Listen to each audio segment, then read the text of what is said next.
श्री शिवाय नमस्तुभ्यम। हम सबको पता है कि 27 दिसंबर शुक्रवार का बहुत ही प्यारा सा दिन है।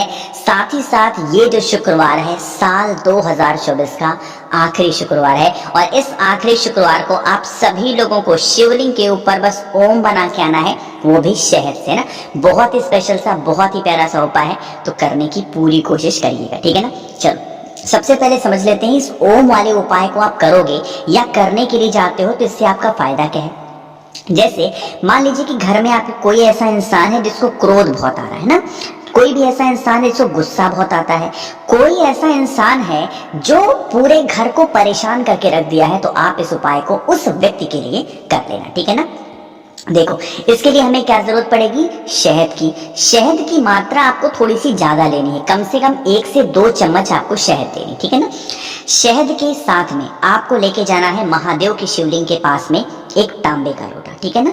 वो तांबे के लोटे में अगर गंगा जल डाल सकते हो तो बहुत अच्छी बात है, नहीं डाल सकते हो तो कोई दिक्कत नहीं है ना। सबसे अच्छी बात है कि आप इस उपाय को अपने घर पे भी कर सकते हो या फिर आप चाहो तो मंदिर में भी करो। तरीका पहले समझ लेते हैं। आपके पास में जो शहद है ना, अब आप उस शहद को महादेव की शिवलिंग के ऊपर गिराएंगे, लेकिन इसको गिराने का एक तरीका है। क्या तरीका है, जितना भी शहद आपके कलश में है, अपनी कटोरी में है, उस शहद को 5 बार में महादेव की शिवलिंग के ऊपर गिराना। मेरी बात समझ में आ रही क्या, कितनी बार में गिराओगे, 5 बार में महादेव की शिवलिंग के ऊपर उस शहद को गिराना। अब गिराने के बाद में उसी शहद का लेपन आपको अपने राइट हैंड से, दाहिने हाथ से महादेव की शिवलिंग के ऊपर खूब अच्छे से कर देना। अभी मैं तरीका भी आपको बताऊंगा कि ओम कैसे बनाना। पहले आपको क्या करना है, लेपन कर देना। जब शहद का लेपन आप कर चुके हैं तो जिस अपने दाहिने हाथ से, जब हम त्रिपुंड जिस उंगली से नहीं लगाते महादेव की शिवलिंग के ऊपर, उन्हीं 3 उंगलियों का इस्तेमाल करके आपको उसी शहद से महादेव की शिवलिंग के ऊपर क्या बनाना होगा, ओम बनाना है। शहद को अलग से लेकर के ओम नहीं बनाना है। जिस शहद का लेपन आपने महादेव के शिवलिंग के ऊपर कर दिया, उसी शहद को अपनी उन 3 उंगलियों से एक ओम का रूप दे देना है। मेरी बातें समझ में आ रही क्या, ओम का रूप दे देना। और जो भी व्यक्ति घर में आपके क्रोध कर रहा, गुस्सा कर रहा, तो क्रोध और गुस्से के लिए एक नाम पूज्य गुरु जी ने अपनी लगभग सभी कथाओं में बता रखा है। मैंने आपको बताया है वो नाम कौन सा है, हाटकेश्वर महादेव। किस नाम से, हाटकेश्वर महादेव के नाम से ओम का लेपन करेंगे। जो भी व्यक्ति घर में आपके क्रोध कर रहा, आपको 1 लोटा शुद्ध जल तांबे के लोटे से श्री शिवाय नमस्तुभ्यम का जप करके उस व्यक्ति का नाम और गोत्र बोल के अगर इस उपाय को आप कर लेते हैं तो आपके घर में कभी भी वो इंसान क्रोध नहीं करेगा। और अगर कोई इंसान क्रोध करता भी है तो उसका क्रोध धीरे धीरे शांत जरूर हो जाएगा, ठीक है ना। बहुत ही प्यारा सा उपाय है, तो करिएगा जरूर। आगे बढ़ते हैं अब इस वीडियो के हम लोग अपने दूसरे उपाय की तरफ, जो कि आपको करना होगा काले तिल के साथ में ना। देखो स्पेशली हम लोग समझ लेते हैं इस उपाय के बेनिफिट क्या हैं। अगर मान लीजिए कि घर में आपके कोई भी ऐसा इंसान है जिसकी बीमारी नहीं ठीक हो पा रही है और आप उस व्यक्ति के लिए चिंतित हो, सारे पैसे आपके कौन ले जा रहे हैं, डॉक्टर लेके जा रहे हैं, तो आप इस उपाय को करेंगे ना। देखो 1 चुटकी आपको काला तिल लेना है, बहुत ज्यादा आपको लेने की कोई जरूरत नहीं है, सिर्फ 1 चुटकी काला तिल को लेना। काले तिल के साथ में आपको एक कोई सा भी तांबे का लोटा लेना। अब मान लीजिए कि आपको तांबे का लोटा नहीं मिल पा रहा तो आप कोई सा भी पात्र ले लो, ठीक है ना। उस पात्र के अंदर आपको पहले जल भरना है। जल के अंदर आपको थोड़ा सा गंगा जल डालना है। जो मैंने आपको काला तिल दिखाया, उस काले तिल को भी क्या करोगे, आप इसमें डाल देना, बस और कुछ नहीं करना। फिर आप इस कलश को उठाना। जो भी व्यक्ति घर में आपके बीमार पड़ा है, परेशान कर रहा है आपको, उस व्यक्ति का नाम और गोत्र बोल करके आप पूरे घर में एक बार ले करके इस कलश को घूम लेना। जितने भी रूम्स हो, कमरे हो, हर जगह पे घूम लेना। और घूमने के बाद में आपको लेकर जाना है शमी वृक्ष के नीचे। मुझे पूरी उम्मीद है कि अगर आप सनातन धर्म से हैं, हिंदू धर्म से हैं, तो आपके घर में शमी का वृक्ष जरूर होगा। तो शमी पेड़ की जड़ में आपको उसको लेके जाना है। एक नाम पूज्य गुरुजी ने बता रखा है, जब हमें बीमारी का कोई भी उपाय कहाँ पे करना हो, शमी पेड़ के नीचे मैंने नाम लिखा है। अरे क्या नाम लिखा है, एक बार नीचे कमेंट सेक्शन में लिख के भेजिए सभी लोग, क्या नाम लिखा है, अवधूतेश्वर महादेव के नाम से जल होगा वो शमी पेड़ की जड़ में। यह उपाय सुबह के समय नहीं करना है। शाम के टाइम पे प्रदोष काल में जो भी व्यक्ति घर में बीमार है उसका नाम और गोत्र बोल के अवधूतेश्वर महादेव के नाम से अगर आप इस उपाय को करते हैं तो आपके घर में बीमारी प्रवेश नहीं करेगी, और जो भी व्यक्ति घर में आपके बीमार पड़ा है उसकी बीमारियां भी धीरे धीरे ठीक जरूर हो जाएंगी। ठीक है ना।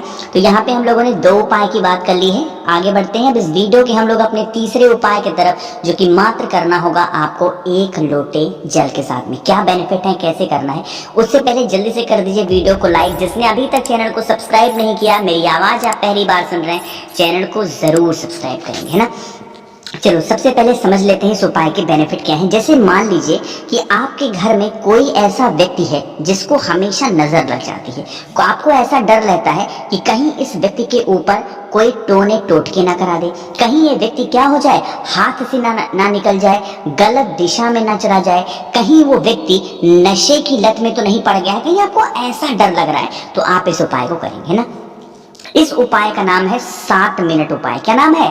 7 मिनट। समझेंगे आपको क्या करना है। इस तांबे के लोटे में नॉर्मल आपको जल भरना है अपने घर से, कहीं और जाना नहीं है, अपने घर के अंदर ही इस उपाय को करना। ठीक है ना। जल भरना, जल के अंदर कुछ भी नहीं डालना है।